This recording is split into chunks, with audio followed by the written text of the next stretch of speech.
اسلام آباد بلو ایریا شرپسندوں انتشار پسندوں سے خالی کروا لیا گیا۔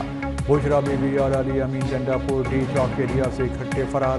ریڈ زون کی خلاف ورزی کرنے والوں کے خلاف گرینٹ آپریشن۔ کلثوم اسپتال اور خیبر پلازا کے درمیان کارروائیاں۔ سینکڑوں مظاہرین گرفتار۔ جناح ایونیو خالی کرنے کے بعد پی ٹی آئی مظاہرین گھروں کو لوٹنا شروع۔ اس سے قبل پی ٹی آئی کے کارکنوں کے اسلام آباد کے ریڈ زون میں پولیس سے جھڑپیں۔ سارا دن آنکھ مچولی جاری رہی۔ پی ٹی آئی کارکنوں نے ڈی چوک میں کچھ کنٹینرز رسیوں کی مدد سے ہٹائے، کچھ کنٹینرز کو پلٹ دیا۔ گیس ماسک پہنے ڈنڈوں غلیلوں سے مسلح کارکنوں نے پولیس پر پتھر برسائے، غلیلوں سے نشانہ بنایا۔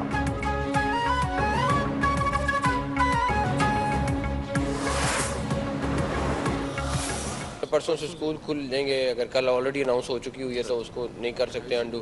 دوسرے نمبر پر سیل فون سروس ہے، وہ بھی سیل فون تو چل رہے تھے مگر جو نیٹ وغیرہ کا موبائل سروس کا تھا وہ والا صبح انشاءاللہ ریسٹور ہو جائے گا۔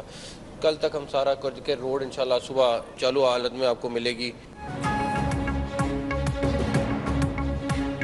پہلے سمجھانی جانے بھی راضی ہوئے، پھر کہا ہے عمران کا فیصلہ نہیں مانتے۔ ڈی چوک جانا ہے۔ علی امین ڈنڈا پور اور بشرا بیوی ابھی تک فرار ہیں۔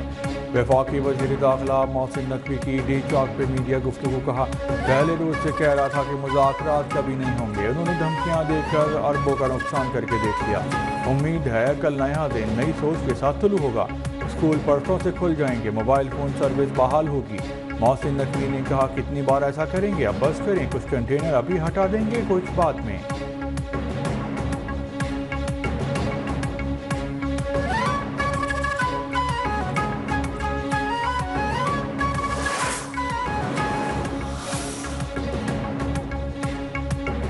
یہ فائنل کال نہیں، مس کال تھی۔ پی ٹی آئی کا اسلام آباد کو ٹیک اوور کرنے کا پلان تھا۔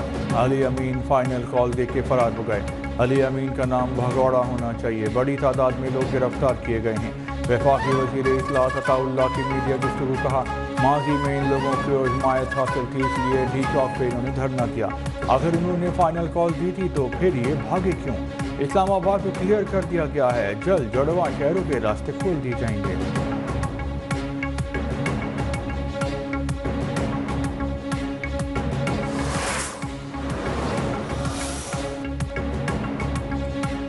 حکومت نے سنگجانی پہ دھرنے کی تجویز دی تھی۔ بانی پی ٹی آئی بھی سنگجانی میں احتجاج پہ تیار ہو گئے تھے، لیکن بشرا بی بی نے ڈی چوک کے علاوہ کہیں بھی احتجاج سے انکار کر دیا۔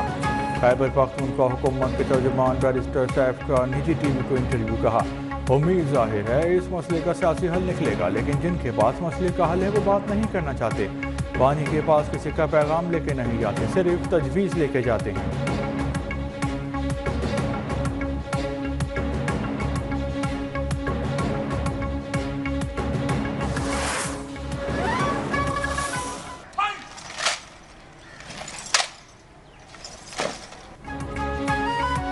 اسلام آباد میں مظاہرے کے دوران شہید رینجرز کے جوانوں کی چکلالہ گیریجن راولپنڈی میں نماز جنازہ ادا۔ وزیر اعظم شہباز شریف، نائب وزیر اعظم Ishaq Dar, army chief general Syed Asim Munir, وزیر داخلہ، وزیر اطلاعات کی شرکت۔ وزیر اعظم اور آرمی چیف نے شہداء کو کاندھا دیا۔ وزیر اعظم نے کہا پاکستان سیاسی مقاصد کے حصول کے لیے کسی انتشار یا خونریزی کا متحمل نہیں ہو سکتا۔ تشدد کی کارروائیاں قانون نافذ کرنے والے اداروں کے تحمل کی حدود سے تجاوز کر رہی ہیں۔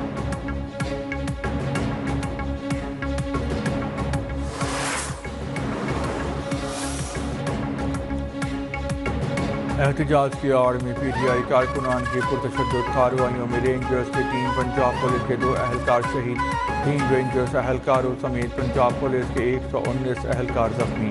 پولیس کی 22 گاڑیوں کو نقصان۔ سری نگر ہائی وے پہ رینجرز کے 3 جوانوں کی شہادت کی فوٹیج سامنے آ گئی۔ شرپسندوں نے تیز رفتار گاڑی سے اہلکاروں کو کچل دیا۔